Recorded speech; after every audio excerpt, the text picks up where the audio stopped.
Hello to all our viewers.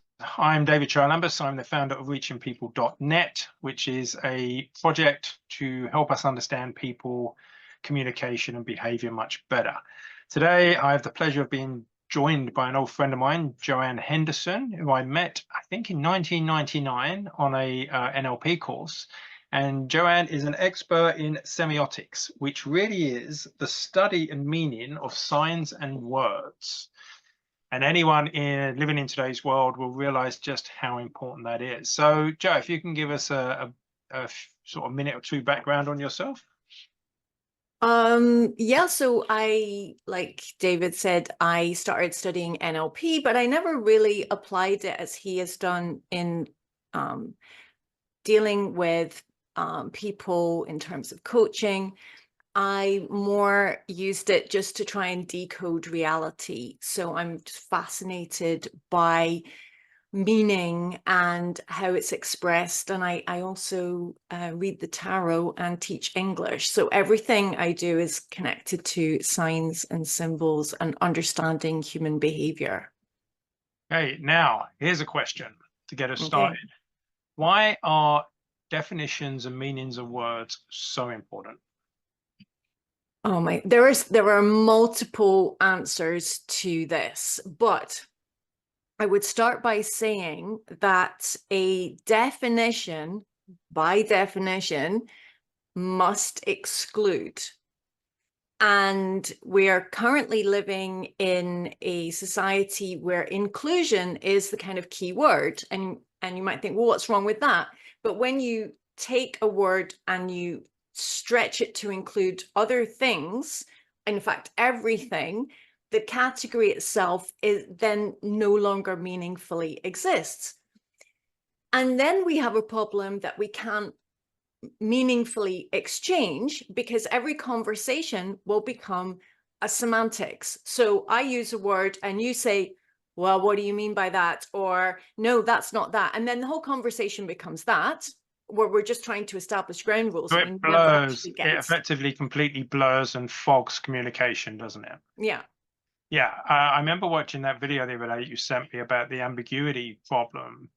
And I actually did post out the other day, if we call a dog a chicken, then the word chicken loses its meaning.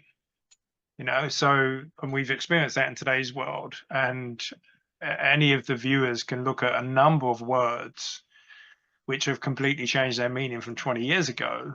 So you can't identify what that thing is anymore.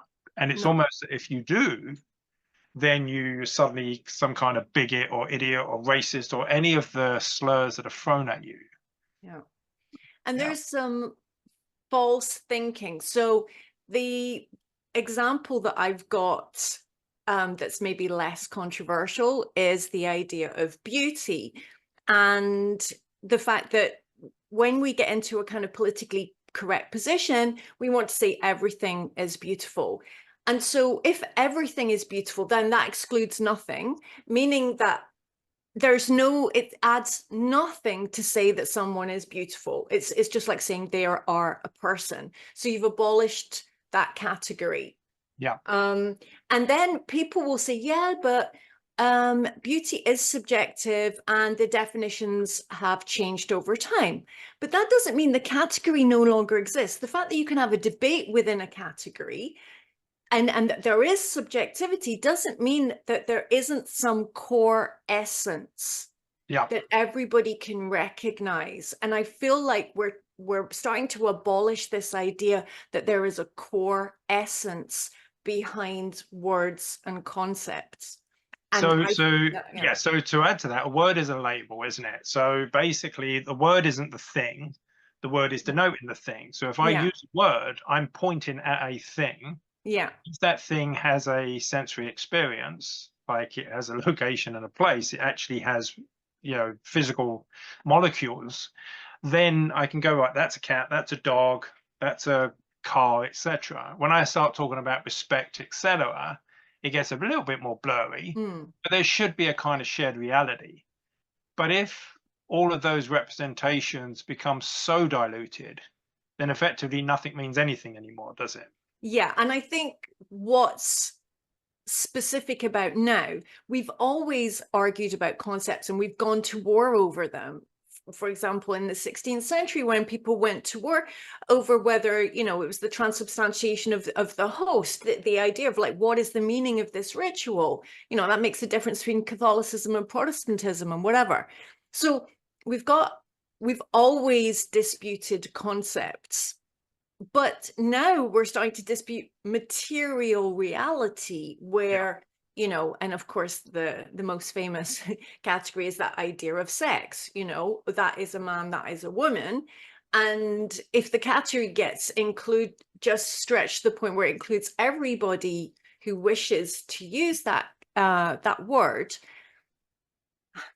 just aside from all the emotion, there's just genuinely a loss of meaning.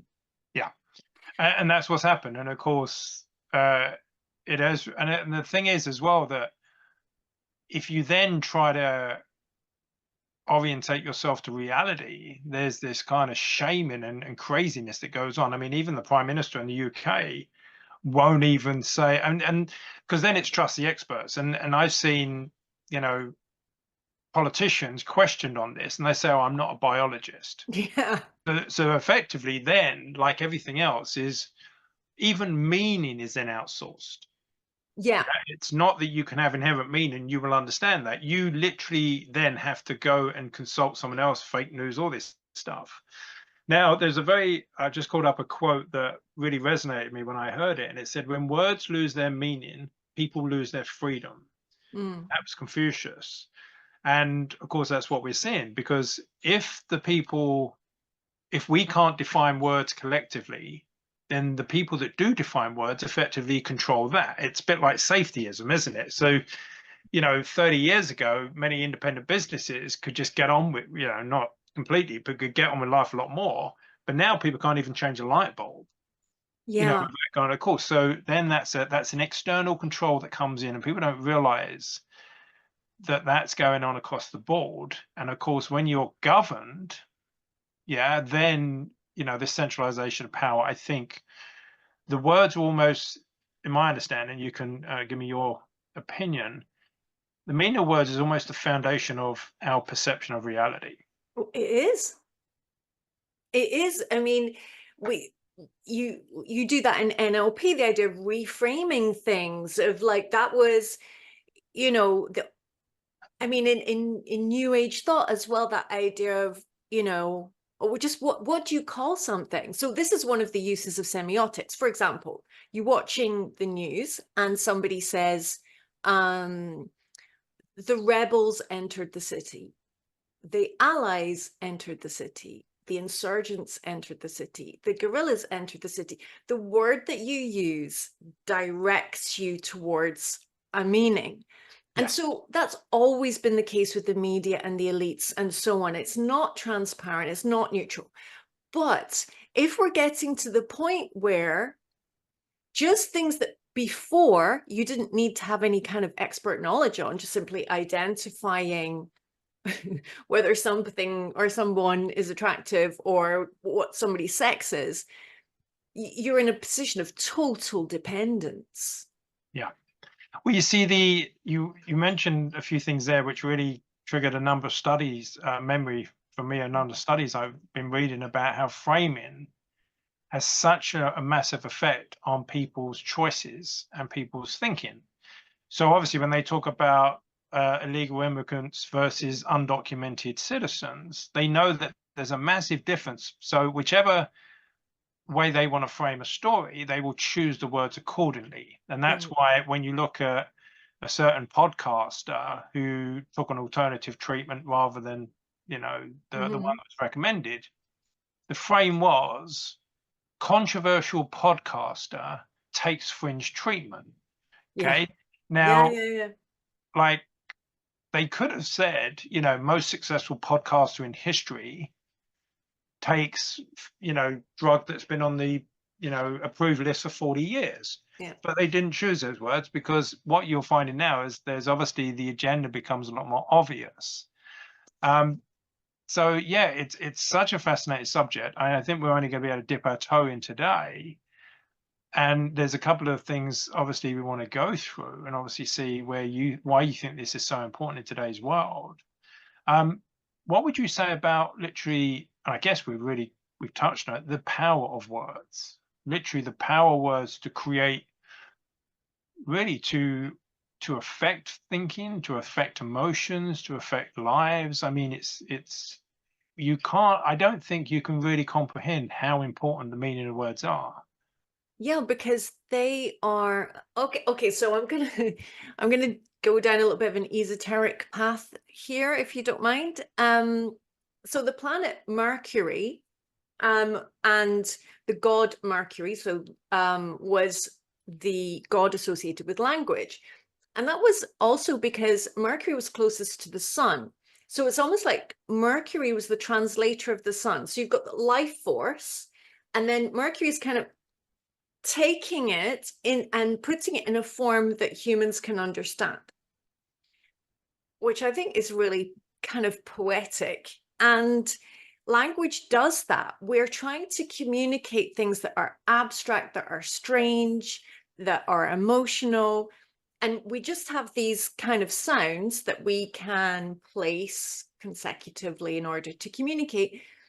And there are well, obviously we've got visual art, but they're our primary way of representing reality. So the reality that I feel in me, I can only communicate to you through using these sounds. So yeah, they're they're the tool that does everything. Yep. And of course, and it's much more than words, isn't it? Because the symbols are very key, because the same word can be said many different ways. Mm. Like, Yeah. I'm not angry Yeah. is Yeah. conveying Yeah. quite the Yeah. opposite thing. So obviously there's a non-verbal element there, Hmm. which I think people intuitively understand. Yeah.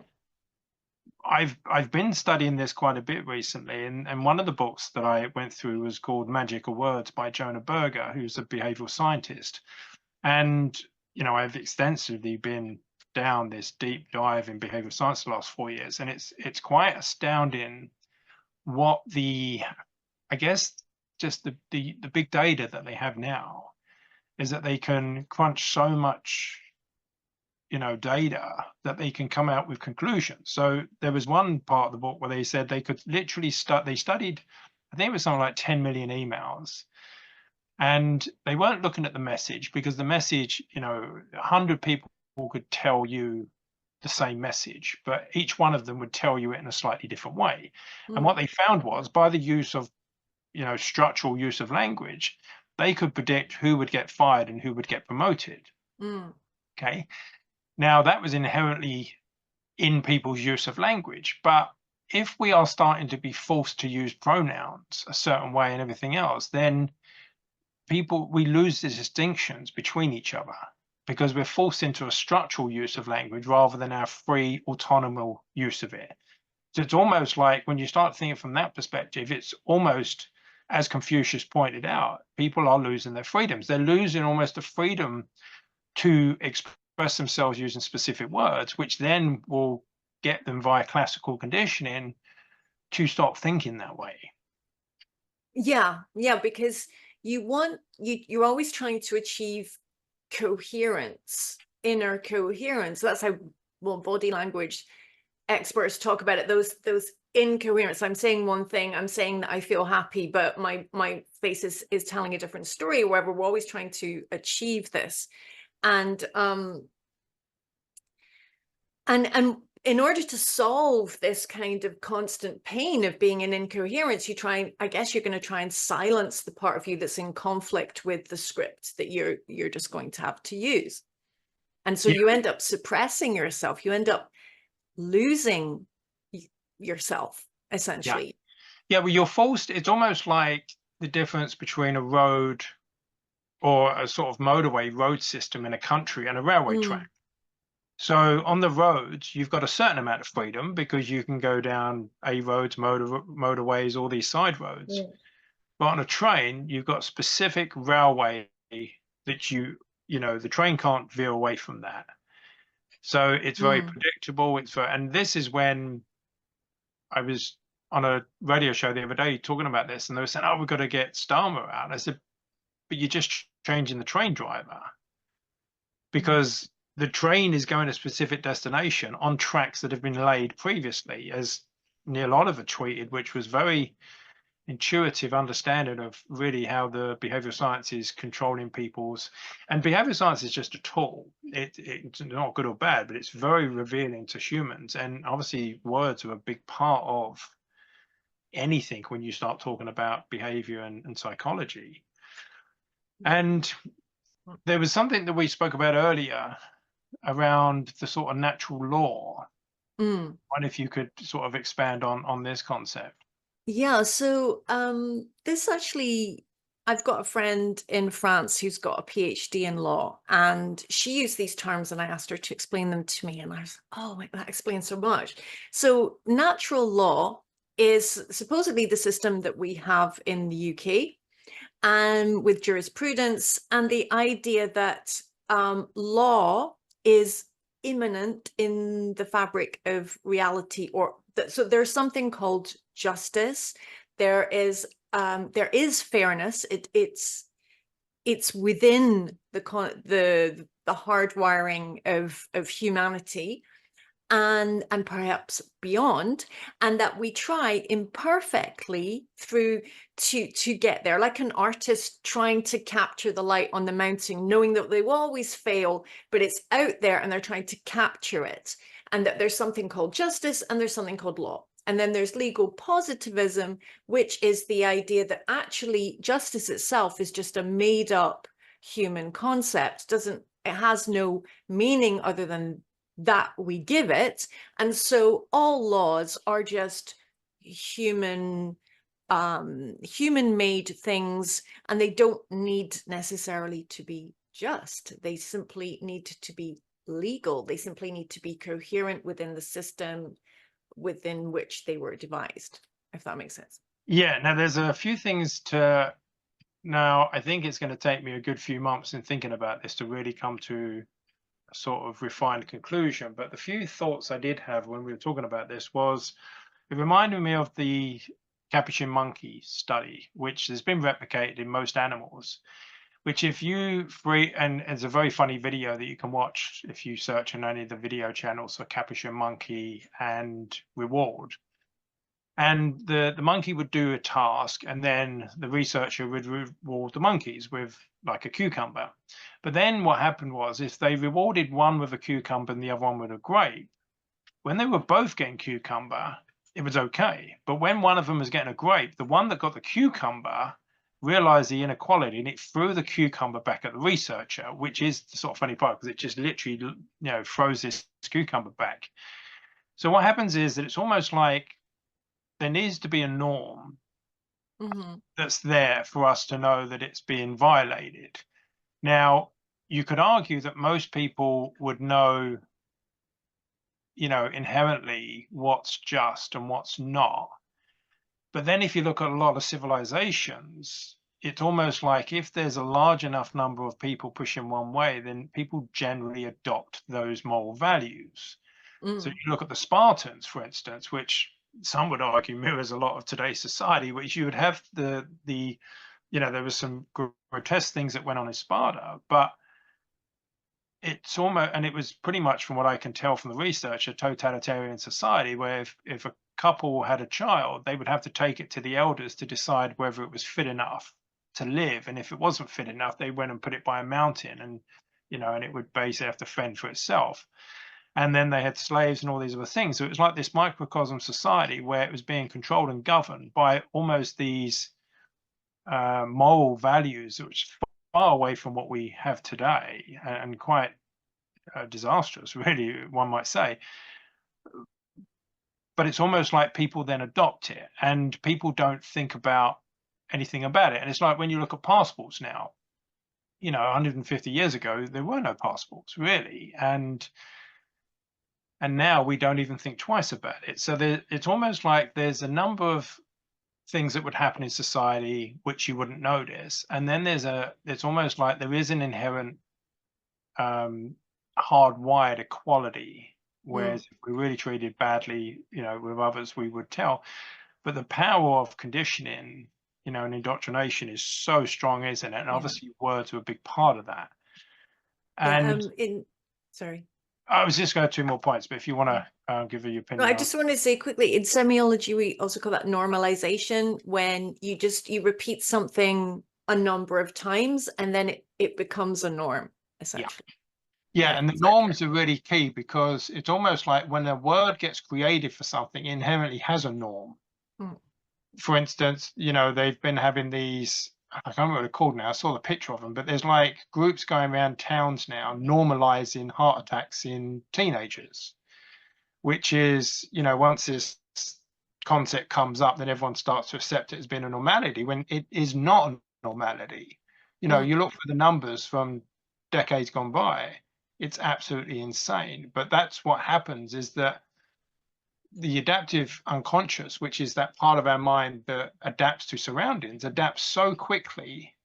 This is why understanding words and making sure they don't lose their meanings is it possibly the foundation of freedom as we know it? Yeah, or at least the idea of allowing the conversation. Yeah. Because I think we've got to the point where not only are words losing their meaning, but you're not allowed to notice. Yeah, it happens so slowly. It's like Animal Farm, isn't it?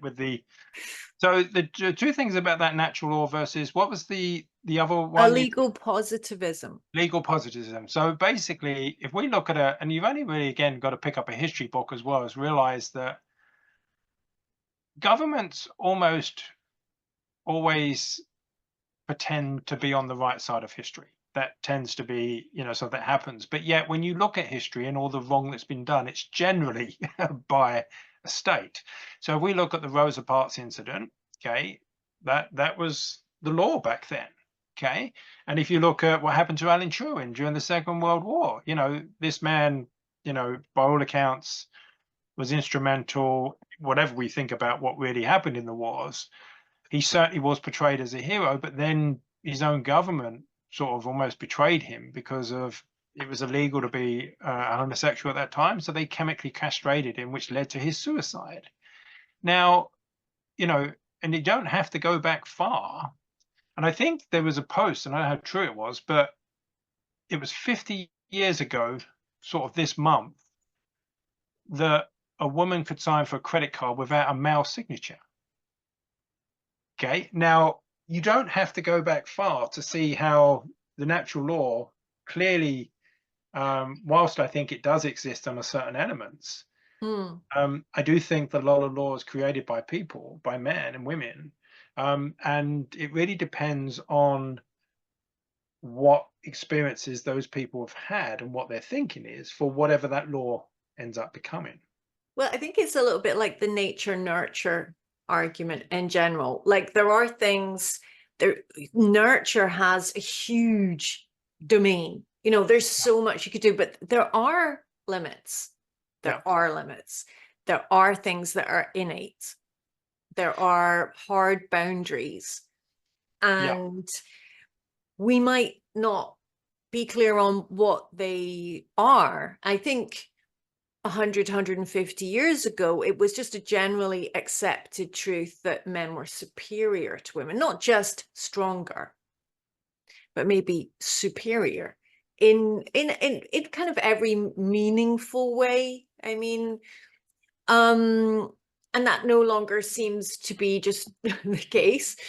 Um, but there are hard boundaries. I mean, if you and I are going to try and lift weights, I think you're going to do a little bit better than me, and that's I don't and that's not down to sexism or expectations or anything else. that's just reality, isn't It's it? just And that, reality. that's the problem, in that it's almost like this sexist sort of connotation is used to excuse the movement of words and meanings. For instance, there's certain jobs that rely, for instance, James Bond, okay, Mm-hmm. which obviously is fictional, but how, well, for instance, it's fictional that one man could beat 10 men up. I mean, you see this in the movies all the time, and like if you watch any of the action, it's almost that one man can go and kill 1,000 men. Now that's just not reality. But Mm, a woman to beat up 10 men is so detached from reality yeah. that it's just, and this is the craziness about it. And they're not even powerful looking women a lot of the time. They're often, very slight. yeah, yeah. And in We're like, the Mission Impossible movie, where you've mm, got this, for instance, if you got this like 6'6", rock hard guy, for a start, he's probably going to beat Tom Cruise up, but he generally doesn't in the movies. But the fact that a little slight woman could actually then beat him up and kill him, he's a trained killer. It's again, it's this detachment from reality that you can't point out, because then suddenly you're a bigot or a sexist or a yeah. racist or any of Mhm. those things. And it's almost like the attribute of something, yeah, it's like they're pointing at the wrong attribute, aren't they? Mm. It's not because it's a woman, it's because it's the strength. And it's just that the strength inherently in, like I know we've had this controversial thing in the Olympics.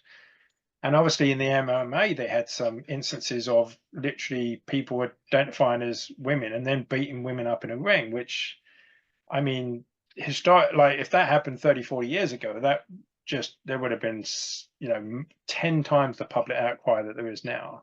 Mm. Yeah. Yeah, well, I think I've listened to a few women I find really interesting on this subject because um well there's a what is masculinity and femininity? Those are these kind of like justice. These are words that we can discuss. We can have disagreements. There's it's not a small set. There's room for debate. Um, but if you think about female strength, um, the way to defeat a man is not to punch him in the face. That's not how an intelligent woman would go about it. Yeah. She just Well, wouldn't. That's just not how you defeat a man if you're a woman. yeah. Um, Well, there's wisdom. Like it seems like a lot of cultures in the past have come to a wise understanding of this. And I remember reading about certain tribes where the men were not allowed to decide if they went to war. It would have to be the woman's responsibility, because they were well aware that the testosterone and other chemicals would cloud a mm, man's judgment, and therefore women would be a lot more sort of balanced and do it for the right reasons. And that seems really sensible to me. It's almost like you look at something, you say, right, who is the best person to do this? And what it, yeah. regardless of like whether it's man or women. And that's what's crazy about this. I think we still, to have these conversations and to be able to be wrong, in your opinion, because our opinion for the large parts comes from our experiences and Yeah. And what we I exposed to. I understand I understand how we've got here to a certain extent because um women were sort of imprisoned in their bodies in a certain way, and it was like, well, you have children, so just do that. Like what and so the idea of sort of biological determinism has, women wanted to overturn it, but you can't actually overturn biological determinism completely. You can, yeah, there. I think we're just not clear on what is fundamental and hardwired and locked in, and what isn't. Yeah. Unless we want to just completely erase ourselves, and commit a kind of suicide. There's a little quote from John Gray here, which I think he says something like, progress is celebrating Pyrrhic victories over nature. Yeah, progress celebrates Pyrrhic victories over nature, as if like, You have to explain yeah, that one we to me. we defeated nature, and nature just goes, just wait. Yeah. Well, Just this wait. is, I do find this. kind of crazy, especially when I look at like science and I've done a lot of consulting to certain scientific groups the last few years. And then if I debate a number of them on Twitter, the absolute certainty that they display is crazy. Mhm. And there's certain biases that go in the mind, and there's certain traps that the mind will have, and certainty is one of the most problematic ones, because you are thinking that consciousness, this limited frame of consciousness, could understand complex systems to a massive degree to then have such a certainty. And then you look at history to people like Semmelweis, where Semmelweis found, he had the lowest mortality rates of any hospital because they sterilized their hands before giving birth. Because obviously, if you go from dealing with a dead cadaver to then going and giving birth, there's going to be a transfer of all sorts of stuff. And I don't know, there was some lime solution that they washed their hands in, and they had the lowest mortality child birth rates in the land. I think it was Hungarian. And then the medical establishment basically locked him up, and he died from being beaten up by the gods. Now, when you look through history, that's time and time and time again where the dominant thought is completely far away, from bloodletting to leeches to all these things. And at the time, Mm. the people pushing those narratives are absolutely certain that they're the experts and everyone else is an idiot. And yet you point it out to these current people, but yet it's like errors were always in the past. Oh Yeah. yeah, we've sorted that Yes. now, but now we know. Yeah. No And more, there are no more conspiracies. I mean, we've got documented ones from 15 years ago, but that's all stopped now. That's yeah, all stopped. Everyone's yeah, changed. Everyone's nice. yeah. But even the word conspiracy is Mm. is I don't think people really think about what it means. And I don't think people really realize how many conspiracies exist all the time in Mhm. terms of people getting together to manipulate things to create an outcome that's not in the best interest of the public or the clients or the customers or whatever it is. I, You know, I think, yeah, I think it conjures up the idea of like people sitting around a round table yeah, smoke and wearing like cigar. black hoods and going, Yeah, whereas I don't know who's it said, people who think alike don't need to conspire in the sense that, like, okay, so you and I are going to make, we've got our money invested in something. Well, we don't really need to we don't need to put on capes. no. No, We just, you've basically got aligned goals. And then if you look at a lot of the way that a lot of industries operate, they don't tend to compete with each other anymore in the way that they used to, because basically the price wars tends to hurt both of them. Yeah, so it's almost like, you know, they've stopped competing against each other and they've worked out, it's almost like the public to many of the corporations is the mark. And if you look at the psychological profile of a corporation, a number of people have pointed out that it's psychopathic. yeah. They have no morality. There's no, they don't care. I mean, one of the fascinating things was a study of Swiss bankers Mm. where they found that basically, not to go into the study in detail, they would flip a coin and they'd be able to do it in private, and then they would state how many times they flipped it, and they were given a reward. I think it was $10 for every time they flipped heads. So the researchers were able, over numbers, to work out who was cheating, because obviously over a certain number it's going to come out roughly even.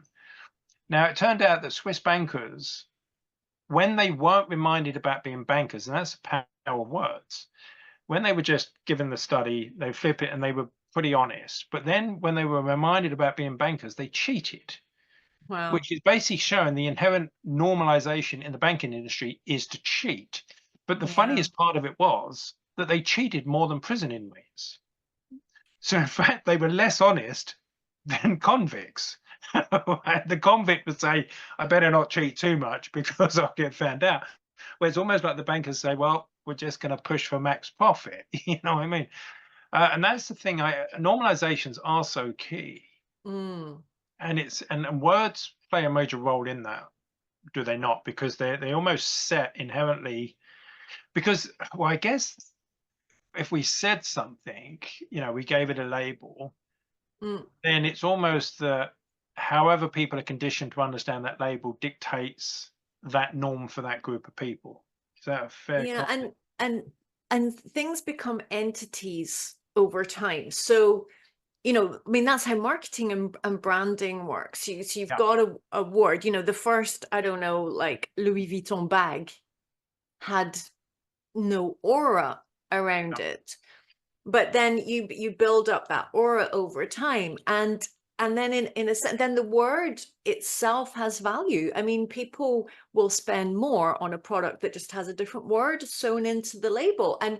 and at no point do we really think about how absurd that is, because in the majority of cases there's very little value difference in the materials.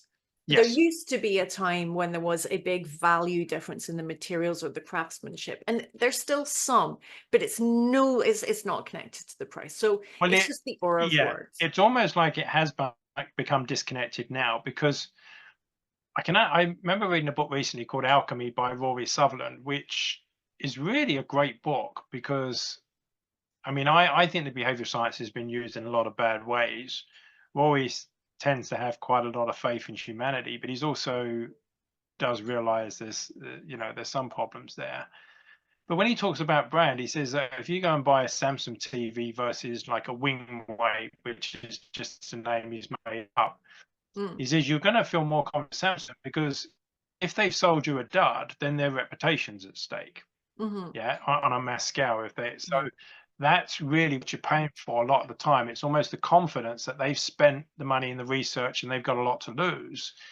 And I think, in a couple of generations past, that may have been true, but I don't think anymore today because it's almost like we're being understood to such a deep level now that they don't have to bother with the substance anymore. They just bother Yes. with, the Yes. magic trick. Yes. So they can say a word that they know is going to get a certain response. I mean, the classic was, which we were discussing the other day, was the the climate, and I'm not going to go into my opinions or the content of it, but just the word itself, where it was originally called climate change. Okay. Now, my understanding, I need to research this fully, is that it was then changed. Sorry, it was global warming, and then it was changed to climate change, which had a less effect than global warming. So it's almost like they wanted to, the certain people controlling the words at the time wanted a certain agenda. And then when they studied the response to that, it didn't really create any fear. So they then stick thousands of people in front of computers and they give them all different meanings, and they're literally measuring their brains to measure which creates the Mm. greatest response. It's a And climate they emergency now. well, that was the second best, but climate Okay. crisis was even more. Okay. So what you'll then notice is that these words will then creep into and how would you describe almost a shared linguistics, like a cultural dictionary? It's almost like Mm. when it gets used enough, then everyone Yeah. starts using it. It's like when the word podcast come out. Suddenly it's used so often that everyone then shares. Yeah, it gets well, actually the English language is very interesting from that point of view, because it has a natural built-in evolution. All languages evolve, but for example, France has l'Académie Française, which is basically you've got a group of old men go, no, we're not going to have this word. Now obviously French people can use it anyway, but for English speakers we've got the corpus, and it's basically if we start saying well, for example, I was sat is grammatically incorrect, or it used to be. I still say it because I'm a grammar pedant, but so many people now say I was sat, I was stood in British English that enters the corpus, and it just becomes an acceptable form. We don't have anyone going, no, you can't do that. Whatever we do becomes the norm. Whatever we start saying becomes the norm, Yeah. essentially. And then it becomes used more, and then people pick it up. There's frequencies, and then of course, which it's almost like a grassroots, isn't it? Hmm. That things would Yeah, rise exactly. up from bottom up.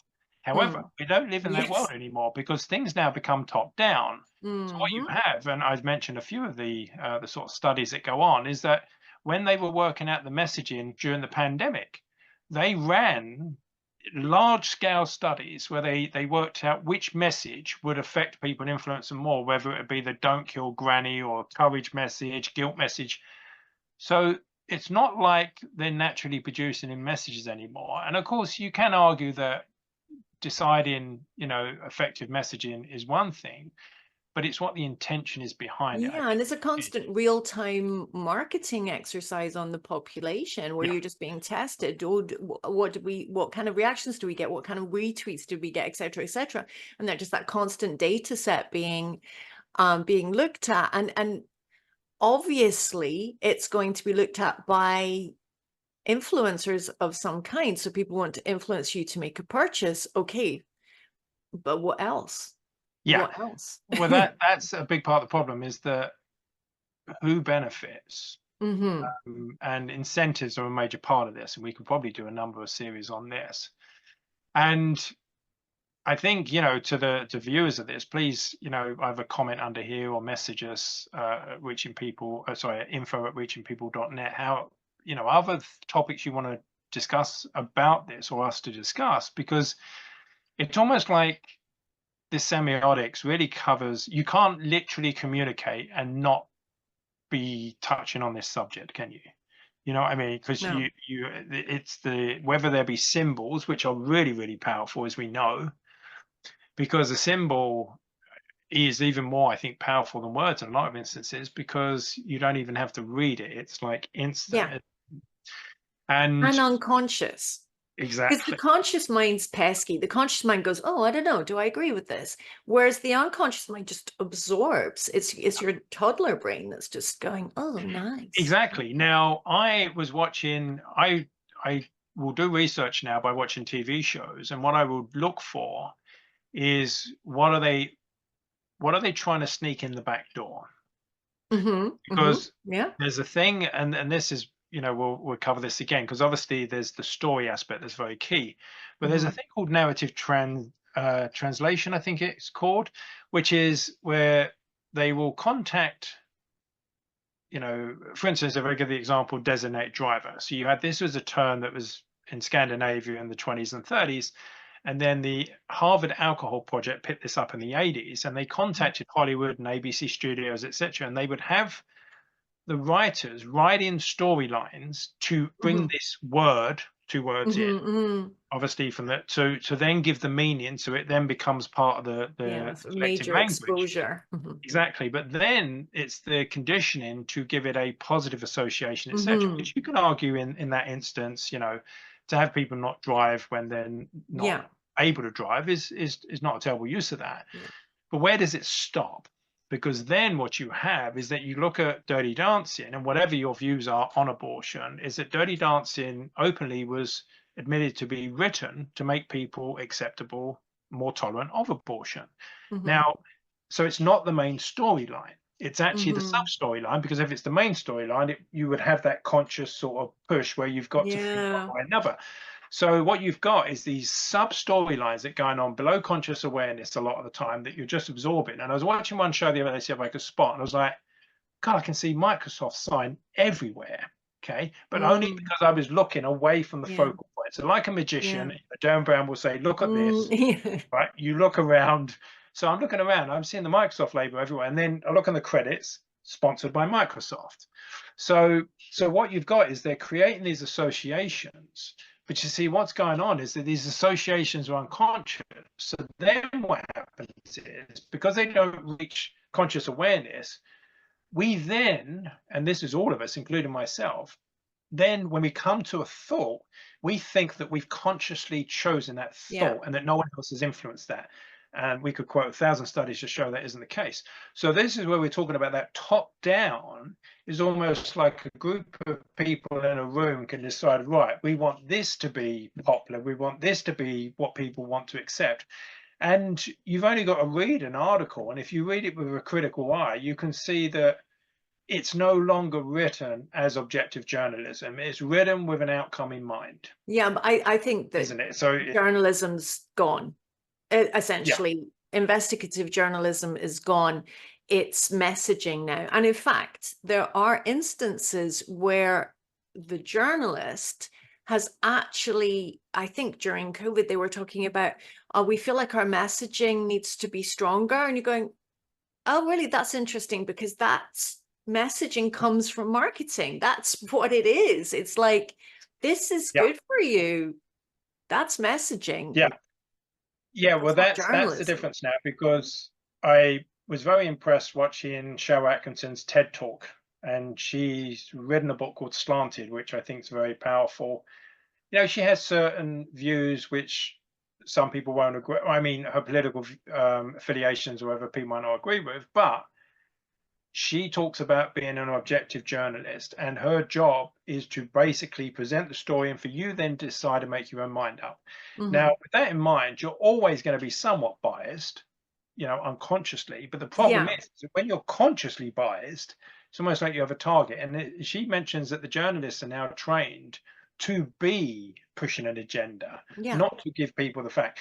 So, and it's kind of a crazy, because it's whoever owns the newspapers, and we know that Google can flip 20 million in election results. And so, coming back to sort of words, that when you're, if you type into Google, which I don't use, but I know a number of people do, say Google election interference, it won't complete, and then it will show you 0 results. So, Yeah, because nobody's ever typed those words right, before. I mean, fair like, enough. yeah, and this is the thing. It's this. So this was one of the, I think, to sort of wrapping up with a topic, and I think we definitely need to chat about this again, because I'm conscious, you know, keep Mm, these things for about an hour. But it's the yeah. false sense of security. So there's a term called, and it sounds complex, but it's relatively simple. And I think it's really important that most of us understand what this means. And it's called the illusion of explanatory depth. And what it is, it's basically saying that we have a lot more confidence in the words we're using, that we understand them deeper than we do. Mm-hmm. So we sort of use them. We're Mm, always given this full sense of security. And a lot of the time, if you want to get rid of trolls, all you need to do is ask them to explain what they're saying. And a lot of time they can't. And this really was what Socrates in the Socratic yeah. method was doing, was if you ask people to keep explaining what they mean, they come to the point where it's almost dehypnotizes itself. And one of Mm, the things I realized, that I was asked to comment on the riots on one of the radio shows, and I was thinking, I've been battling this for a while now, thinking, do I really have a deep understanding of what far right, far left, all these things are? Because people use them, and they use them with a confidence that they understand what it is, because the representations are unconscious. So, for instance, when they talk about far right, people imagine skinheads and, you know, and swastikas, etc. But it's almost like, and I saw a number of people commenting that people, when they were slightly left, are now being labelled far right. It's yeah. almost like the meaning of that word doesn't really mean anything anymore. But it's almost like it still has that power to slur. What are your thoughts on that? Yeah. I mean, that's just moving the term. So that's the mobility of language again, that it's not fixed to a set of beliefs. It's And in fact, I think that there's fear now. There's a lot of fear um, about even engaging with material that could be perceived as far right, like as if your mind will be polluted, or that people will know that you watched that, you know, almost like it's some kind of extreme pornography to listen to a conservative. I know it's almost like it's almost like one group of uh, people lean in a certain political way have purchased a lot of the media, and they've decided that theirs is the best. I mean, I don't consider myself left or right. I when I looked at all the various qualities or attributes of, I would pick and choose. And it's almost like what happens, and I know from the studies I've looked at, is that it's almost that people adopt the beliefs from the political party that they join, rather than join the political party because it shares the beliefs that they have. Yeah. That makes Yeah. sense. It's It's a bit like a religion. it's tribalism, Yeah, essentially. it's almost like a Mhm. religion comes from a moral framework, and it's almost like political parties do that. And Mhm. there's no greater example polarization in the US, in that they've managed to slice the country in half red, half blue. And what happens is that the most of the people are so polarized away from the middle that in communication, what happens is that they won't listen to a single thing that each other says. But what also happens is they always judge each other as being far more up the spectrum than they actually are. And then Yeah. you've only got this small number of people in the middle that are not identified as one way or the other, which really decide Yeah, who and gets there's that power. sensationalism as well. So there was some YouTube shorts that came up on my feed, and so both left and right. And so they had a guy who worked for the Daily Show interviewing Trump people. And of course he chose the people who were Right. lacking teeth and were wearing cowboy hats and were draped in American flags. But at the same time, conservatives, if they go to gay pride events, and they'll interview the person whose face is completely tattooed and is Yes. is kind of the most eccentrically dressed person amongst eccentrically dressed people, and so everybody's just getting their stereotypes confirmed Yes. constantly. So the far end, and I mean far left is extremely dangerous, isn't it? It's almost that it's the communism, it's all these things, and but you never hear that term used ever, No, which is kind of crazy, really, no, because it's activism, and that association with activism as being anti-racist or for the environment. These are actually virtuous causes. yeah, So they're not really. So actually, far left actually is becoming almost was becoming a goal. yeah, In a sense, and but the problem is that it never really works in reality. Mm, I mean, a lot of people try communism, and it just, it's really, I mean, a number of people talk about collectivism and all this, but I certainly would like to. I do know a few political scientists, and really, get the specific definitions of these words, because obviously we're talking about almost the meta subject of what words are, what they yeah. mean, affect us so much. And then obviously for each subject that you deal with, you would want subject matter experts to really Mhm. educate you. But the problem is that now, Well, these are it's almost, shifting sands, maybe.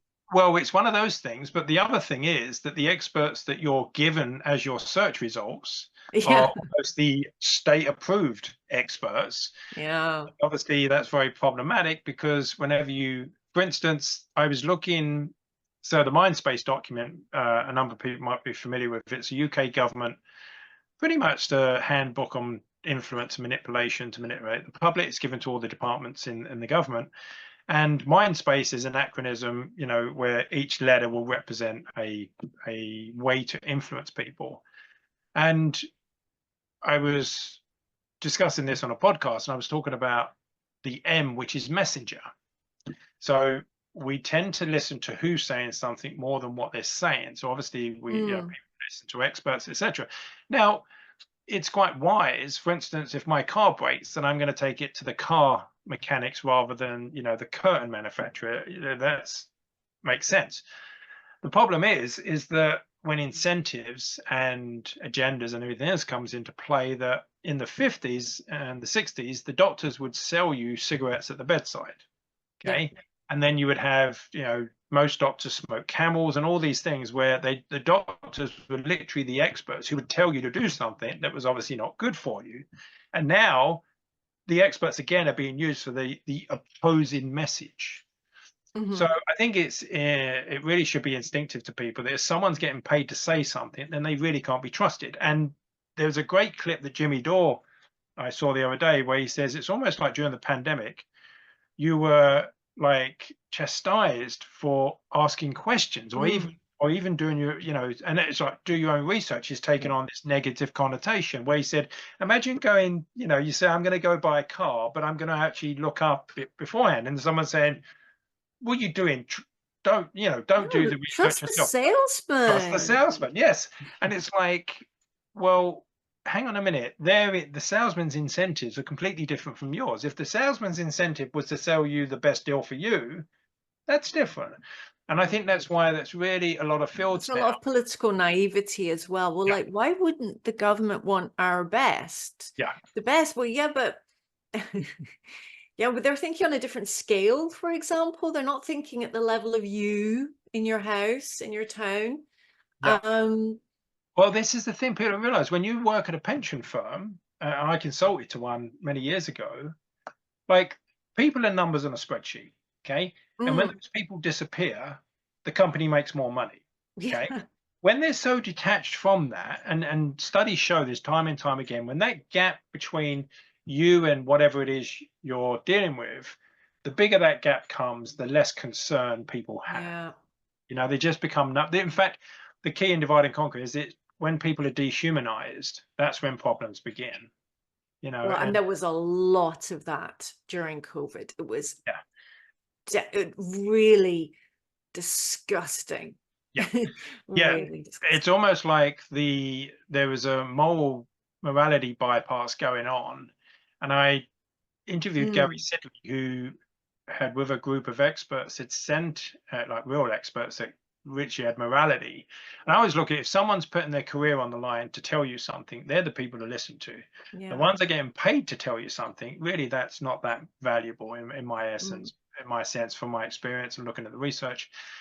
Now, the British Psychological Association, they wrote them a letter saying, "Look, we're really concerned about the messaging. It's, you know, it's basically bordering on manipulation." And they come back and said, "No, we're okay with it." It's kind of crazy. But if we were to wrap up, yeah. Joe, what would you say? Some couple of tips that you would give the viewers when it comes to, I guess, comes to being able to think clearer Yeah. Okay. All right. I'll try. when it comes to semiotics.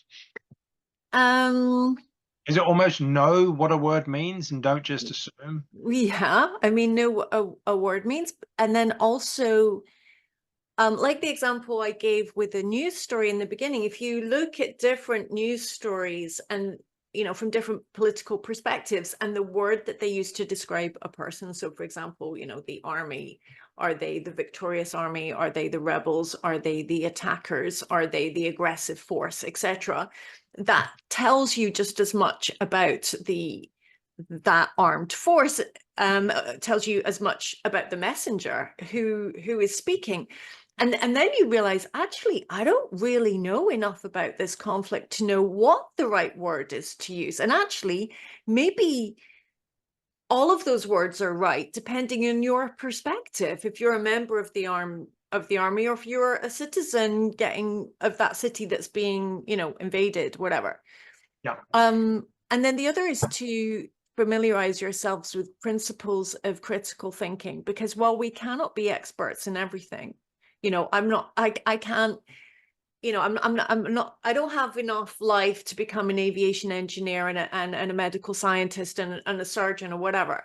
But I can grapple with statistics. I can look at something, for example, during COVID. I saw the statistic that I had a 99 point, I don't know, 92% of surviving. So that just gave me quite a lot of peace of mind. yeah. Well, there's where I mean I can add to that because it's really that's why they use so much of the unconscious fear, Mm, because that number won't mean much to people that have watched that person dropping dead in the street that looks to have been faked, whatever it was. But so that's very much an emotional place. So I think maybe another one, we can obviously answer some more questions, but also look at that. What are some things about critical thinking? Because what I've been studying the critical thinking side and behavioral science for a long while, and I now almost have, when I'm looking at things, developed a way to go, hang on a minute, it's almost like more alarm like a bells go off. checklist for Yeah, you. it's like Mhm. a checklist in the mind. It's handy to have that, which would be like, well, I'm going to check if this come from any other sources, because the way we have it, it could just be someone they mistakenly reading something, reposting it, all those things, or it could be intentionally creating misinformation, which I think a lot of that's coming from the state as well. I think it's almost like they do that on purpose and then blame the public for not being able to, and then of course people just, because a lot of the time we tend to want to read things that agree with us or make us feel good, So then we end up in this echo chamber, but it's really to challenge our own beliefs, I think is very wise. Yeah. Anyway, this has been a most fascinating chat. Guys and girls, let us know how you've interpreted this. But I think semiotics, as we talked about, is literally the foundation of our understanding of reality, how we've perceived reality. And if we don't share a common understanding on what it means, then going any further into a conversation before that's established is quite probably a mistake, isn't it? Mm. Excellent. Yeah, thanks so much. Yeah, it was really interesting talking to you as ever. Thank you, Joe. And Thanks. cheers, everyone. Yeah, bye. Is the one sec? I got the dogs like going. I don't know if you can hear them. They're all like No, but